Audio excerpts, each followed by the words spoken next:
الحمد لله وكفى وسلام على عباده الذين اصطفى.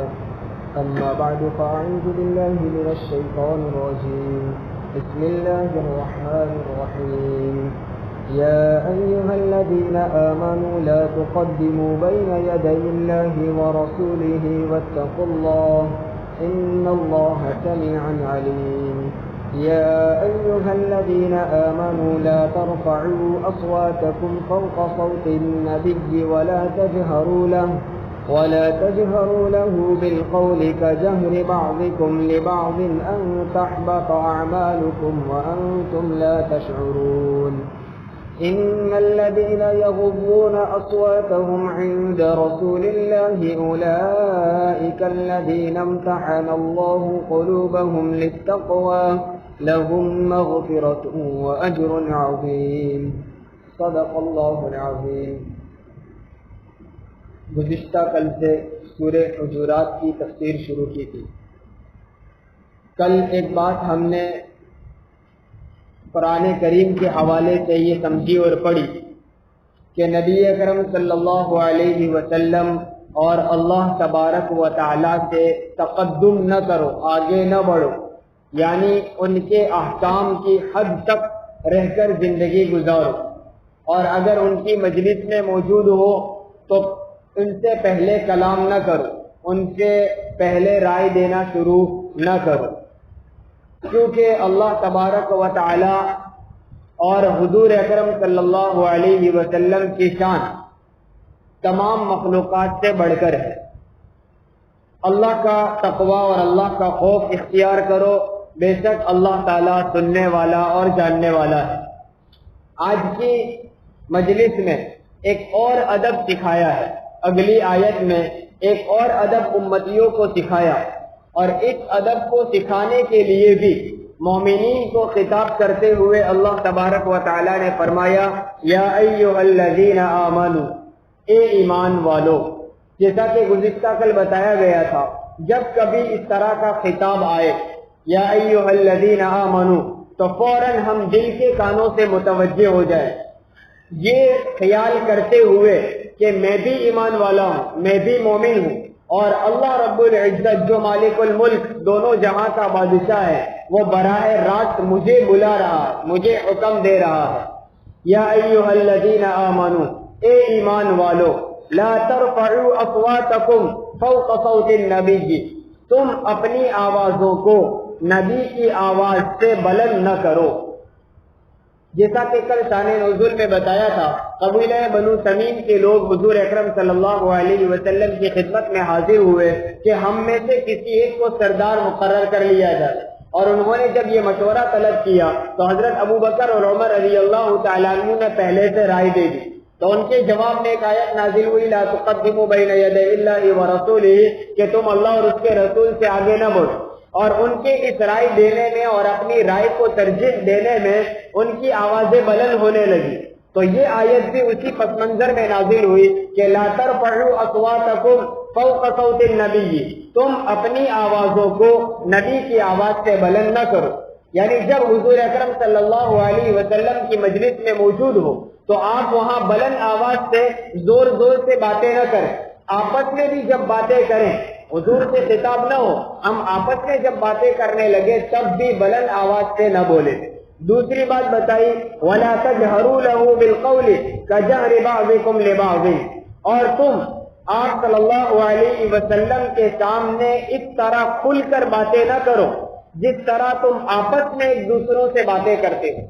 یعنی ہم جس طرح آپس میں ایک دوسروں کے ساتھ، دوستوں کے ساتھ، اپنے پہچان والے اور اپنے متعلقین کے ساتھ بے تکلف ہو کر بات کرتے ہیں، دوستانہ انداز میں بات کرتے ہیں. قرآن کہتا ہے جب حضور اکرم صلی اللہ علیہ وسلم سے آپ بات کرنے لگے تو اس طرح اپنے دوستوں کے معنی، اپنے بھائیوں اور اپنے متعلقین کی طرح کھل کر بے تکلف ہو کر بات نہ کرو، بلکہ ادب کے ساتھ پست آواز سے آداب کا خیال رکھتے ہوئے حضور اکرم صلی اللہ علیہ وسلم کی شان کو مد نظر رکھتے ہوئے بات کرو. تو دو باتیں سکھائی اس آیت میں. جب حضور کی مجلس میں موجود ہو تو آپس میں ایک دوسرے سے بات کرے تب بھی آہستہ آواز سے بات کرے. اتنی زور سے بات نہ کرے کہ حضور کی آواز پست ہو جائے، مغلوب ہو جائے۔ اور جب حضور اکرم صلی اللہ علیہ وسلم سے بات کرنے کا موقع ہے تو اس وقت بھی اس طرح بات نہ کرو جس طرح ہم آپس میں ایک دوسروں سے بات کرتے ہیں۔ یہ ادب سکھایا، یہ اخلاق سکھایا، اور ہر بڑے کے ساتھ یہ برتاؤ کرنا ضروری ہے۔ قرآن کریم نے یہاں خطاب عام رکھا ہے، یا ایھا الذین آمنوا، اے ایمان والو۔ قیامت تک آنے والے سارے مومنین کو یہ حکم دے دیا کہ حضور اکرم صلی اللہ علیہ وسلم کی مجلس میں جب آپس میں بات کرو تب بھی پست آواز سے، آہستہ آواز سے کرو، اور حضور سے بات کرنے کا موقع ہے تو اس طرح بات نہ کرو جس طرح آپس میں ایک دوسروں سے بات کرتے ہیں۔ حضرت مفتی شفیع صاحب رحمۃ اللہ علیہ قاضی ابو بکر ابن عربی رحمۃ اللہ علیہ کے حوالے سے اس آیت کی تفسیر میں لکھتے ہیں کہ جس طرح نبی اکرم صلی اللہ علیہ وسلم کی دنیاوی حیات اور زندگی کا یہ حکم ہے اور یہ ادب تھا، اسی طرح آپ کے وفات پا جانے کے بعد، آپ کے دنیا سے رخصت ہو جانے کے بعد بھی یہی حکم اور یہی ادب ہے۔ لہذا کوئی آدمی یا کوئی بھی امتی نبی اکرم صلی اللہ علیہ وسلم کے روزے اقدس پر حاضر ہو، اللہ تبارک و تعالی ہم سب کو بار بار وہاں کی حاضری نصیب فرمائے۔ تو جو بھی آدمی حضور اکرم صلی اللہ علیہ وسلم کے روزے اقدس پر حاضر ہو اس کو بھی یہ ادب ملحوظ رکھنا ہے، یہاں تک کہ وہاں سلام اور کلام بھی بلند آواز سے نہ ہو، ضرورت سے زائد بلند آواز کر کے سلام بھی نہیں پڑھنا، اس لیے کہ ہمارا عقیدہ ہے جس طرح حضور اکرم صلی اللہ علیہ وسلم اس دنیا میں حیات تھے، آپ قبر میں جانے کے بعد بھی حیات اور زندہ ہیں، تو وہاں بھی کوئی اگر بلند آواز سے زور زور سے سلام پڑھتا ہے تو یہ حضور کی شان میں گستاخی ہو۔ اسی طرح روزے اقدس کے پاس مسجد نبوی میں جب ہم آپس میں کسی سے بات کریں تو وہاں بھی بلند آواز سے بات نہیں کرنی۔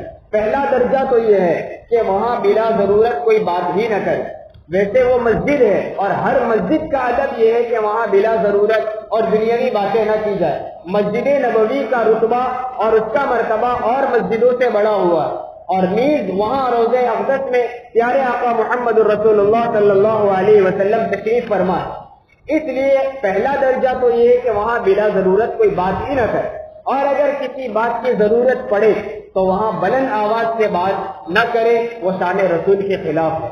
حضرت عمر رضی اللہ تعالیٰ عنہ کے زمانے میں دو آدمی مسجد نبوی میں بیٹھے ہوئے باتیں کر رہے تھے اور گفتگو کے دوران ان کی آواز بلند ہو گئی۔ حضرت عمر رضی اللہ تعالیٰ عنہ نے کہا تمہیں معلوم بھی ہے کہاں بیٹھے ہو؟ یہ مسجد نبوی ہے، یہاں حضور اپنے روزے اقدس میں تشریف فرما۔ پھر پوچھا کہ تم کہاں سے آئے ہو؟ ان لوگوں نے کہا طائف سے آئے ہوں۔ حضرت عمر رضی اللہ تعالیٰ عنہ نے فرمایا کہ اگر مدینہ کے ہوتے تو میں تمہیں سخت سزا دیتا۔ گویا امت کو تعلیم دی کہ یہاں آ کر آپ کو بلند آواز سے باتیں نہیں کرنا، زور زور سے نہیں بولنا، یہ آداب سکھلائے ہیں۔ تو حضور اکرم صلی اللہ علیہ وسلم کی زندگی کا بھی یہ ادب تھا، آپ کے وفات پا جانے کے بعد بھی اس ادب کو امت کے لیے اپنانا ضروری ہے۔ یہ حضور اکرم صلی اللہ علیہ وسلم کے متعلق آداب ہمیں سکھلائے جا رہے ہیں، اور صحابہ کرام رضوان اللہ علیہ مجمعین نے اس کو ایسا اپنایا کہ زندگی بھر اس کا اہتمام کیا، زندگی بھر اس کا لحاظ رکھا، اس لیے کہ ان آداب کے متعلق اگرچہ یہ درجہ ادب کا ہے لیکن اس کے آگے جو سزا سنائی گئی وہ بہت سخت ہے۔ آگے فرمایا ان تحبط اعمالکم وانتم لا تشعرون، کہیں ایسا نہ ہو کہ تمہارے اعمال بیکار اور رائجہ ہو جائے اور تمہیں معلوم بھی نہ ہو، یعنی زندگی بھر کے یہ اعمال کیے ہوئے، نمازیں پڑھی ہیں، روزے رکھے ہیں، زکوٰۃ ادا کی، نوافل ادا کی، دعائیں کی ہیں، تلاوتیں اور تسبیحات اور جتنی عبادتیں کی ہیں، کہیں ایسا نہ ہو کہ اس معمولی سی بے ادبی کی وجہ سے جو حضور اکرم صلی اللہ علیہ وسلم کی شان میں گستاخی ہے، اس گستاخی کی وجہ سے کہیں ایسا نہ ہو کہ تمہاری زندگی بھر کے تمام اعمال بیکار ہو جائے، اس کا کوئی ثواب نہ ملے، اور وَأَنْتُمْ لَا تَشْعُرُونَ، تم کو اس کا علم بھی نہ ہو، پتہ بھی نہ ہو، شعور بھی نہ ہو۔ ویسے کسی گناہ کا کام کرنے کی وجہ سے نیکیاں ختم نہیں ہو جاتی، عام طور پر کوئی گناہ کر لیا تو گناہ کرنے کی وجہ سے وہ گناہ نامہ اعمال میں لکھا گیا، لیکن جو نیکیاں ہیں وہ نیکیاں ختم نہیں ہوتی، بعض معصیتیں اور بعض گناہ اتنے خطرناک ہے کہ اس گناہ کرنے کی وجہ سے گناہ تو لکھا ہی جاتا ہے، لیکن اس گناہ کی وجہ سے کی ہوئی نیکیاں بھی ختم ہو جاتی ہیں۔ جیسے حدیث میں آتا ہے حسد کے متعلق، حسد ایسا گناہ ہے جو نیکیوں کو اس طرح کھا جاتا ہے جیسے کہ آگ سوکھی ہوئی لکڑی کو کھا جاتی ہے۔ تو بعض گناہ اور معصیتیں ایسی ہیں۔ انہی معصیتوں میں سے ایک معصیت یہ ہے کہ حضور اکرم صلی اللہ علیہ وسلم سے پہلے بات کرنے میں اور کام کرنے میں آگے بڑھ جانا، اور آپ کی مجلس میں بلند آواز سے بولنا، آپ کے سامنے اس طرح گفتگو کرنا جس طرح ہم آپس میں گفتگو کرتے ہیں۔ تو یہ اعمال، یہ معصیتیں اور گناہ ایسے ہیں کہ ان گناہوں کی وجہ سے توبہ کی توفیق اور اعمال صالحہ کی توفیق طلب کر لی جاتی۔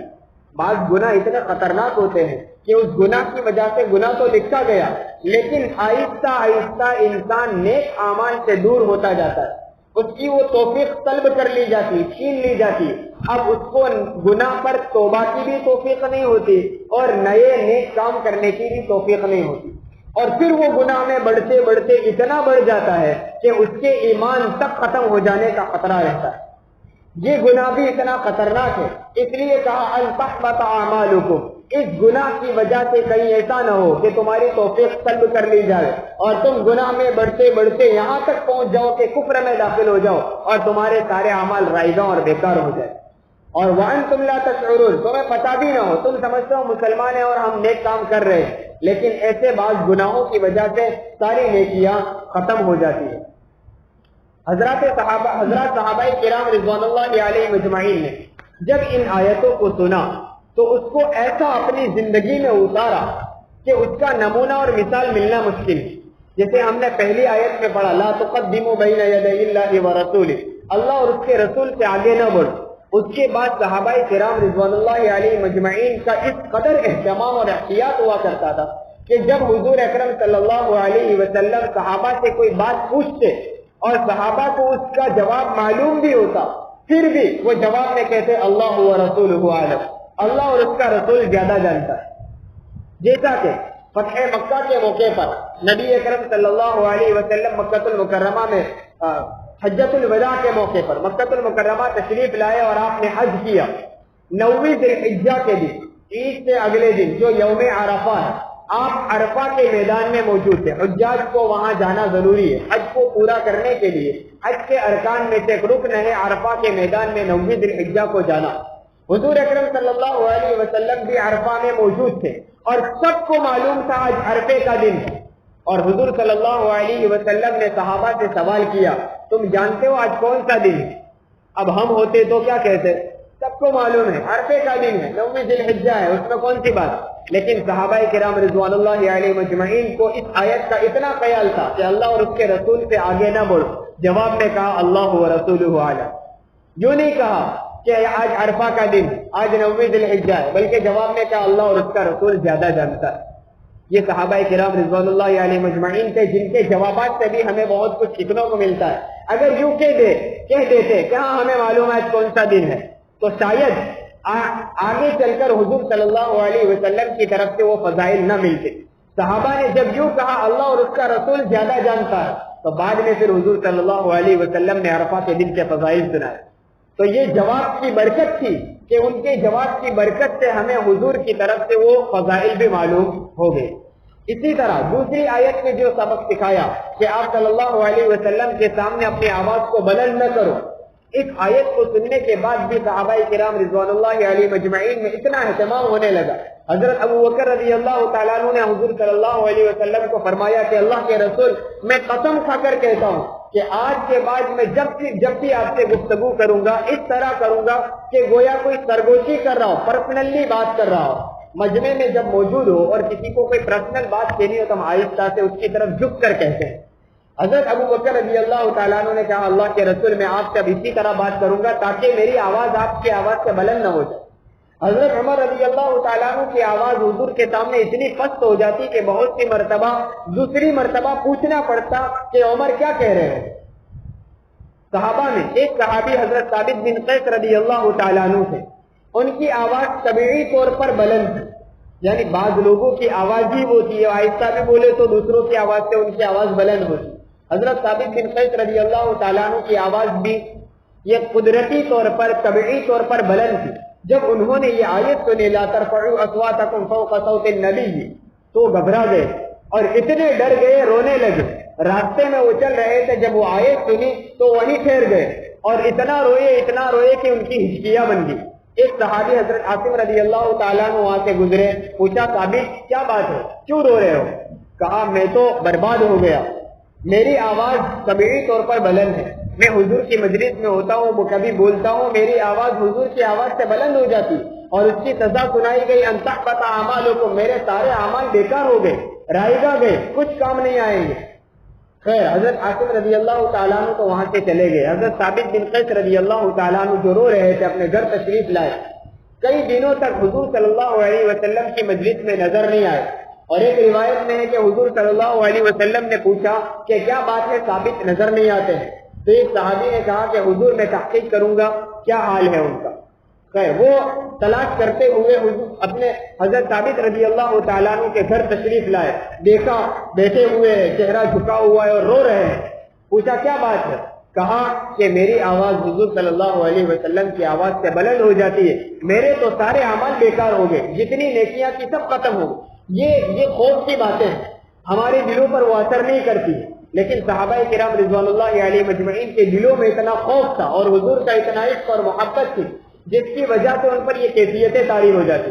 جب حضور کو ان کا حال بتایا گیا تو حضور صلی اللہ علیہ وسلم نے ان کو بلایا اور کہا کہ ثابت کیا تم اس بات سے خوش نہیں ہو کہ تم خوشگوار زندگی گزارو اور تم شہادت کی موت مرو اور جنت میں داخل ہو جاؤ؟ حضرت ثابت رضی اللہ تعالیٰ نے اس خوشخبری کو سن کر بہت خوش ہوئے اور کہا اللہ کے رسول آپ نے مجھے یہ خوشخبری سنائی، میں بہت زیادہ خوش ہو گیا اور آپ کی یہ پیشن گوئی پوری ہوئی. اللہ تبارک و تعالیٰ کی طرف سے حضور صلی اللہ علیہ وسلم کی زبانی جو بات جاری کروائی جاتی وہ مکمل ہو کر رہتی ہے. حضرت ثابت بن قیس رضی اللہ تعالیٰ عنہ بھی جنگ یمامہ میں شہید ہوئے اور ان کو شہادت کی موت نصیب ہوئی. بہرحال کہنے کا مقصد یہ ہے کہ اس قدر صحابہ کرام رضوان اللہ علیہ مجمعین میں عمل کا اہتمام تھا کہ وہ اپنی آواز کو حضور کی آواز کے مقابلے میں پست رکھتے. مفسرین نے لکھا ہے کہ حضور صلی اللہ علیہ وسلم کے وفات کے بعد اب علماء کرام، بزرگان دین اور مشائخ اعظام یہ انبیاء کے وارث ہیں. جو ادب اور جو اخلاق انبیاء علیہ السلام کے لیے بیان کیے گئے ہیں وہی آداب اکابر علماء کرام کے لیے بھی ہے. اس لیے ہم جب کسی بزرگ کی مجلس میں حاضر ہو تو وہاں بھی ادب کا تقاضا یہ ہے کہ ان کے بات کرنے سے پہلے ہم بات نہ کریں، ان کی آواز سے اپنی آواز کو بلند نہ کریں، وہاں بیٹھ کر آپس میں بلند آواز سے باتیں نہ کریں اور جب ان سے بات کرنے کا موقع ہو تو ادب کے ساتھ پست آواز سے آداب کا لحاظ رکھتے ہوئے بات کریں. یہ آداب سکھائے گئے ہیں.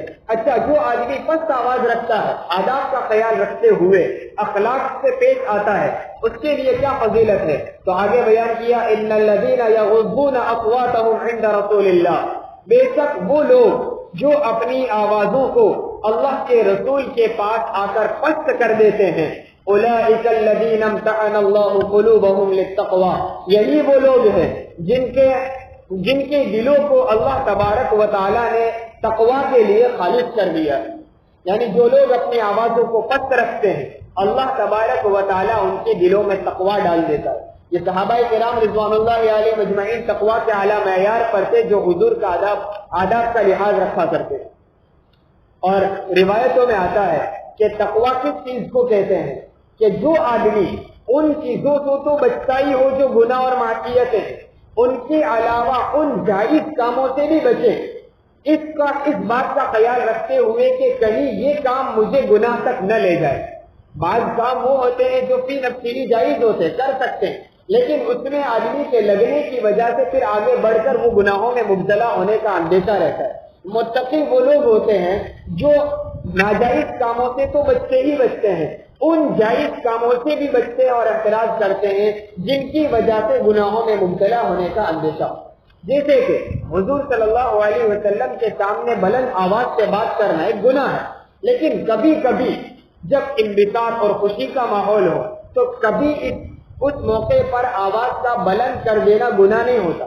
لیکن آدمی اس بات کا اندازہ نہیں لگا سکتا کہ کس موقع پر مجھے بلند آواز کرنے کی اجازت. تو متقی لوگ وہ ہے جو ہر وقت اپنے سے بڑے کے سامنے پست آواز سے اور آہستہ آواز سے بات کرتے ہیں. اس لیے کہا اولئک الذین امتحن اللہ قلوبهم للتقوی، اللہ نے ان کے دلوں کو تقوی کے لیے خالص کر دیا. لہم مغفرۃ واجر عظیم، ان کے لیے مغفرت بھی ہے اور بہت بڑا اجر ہے.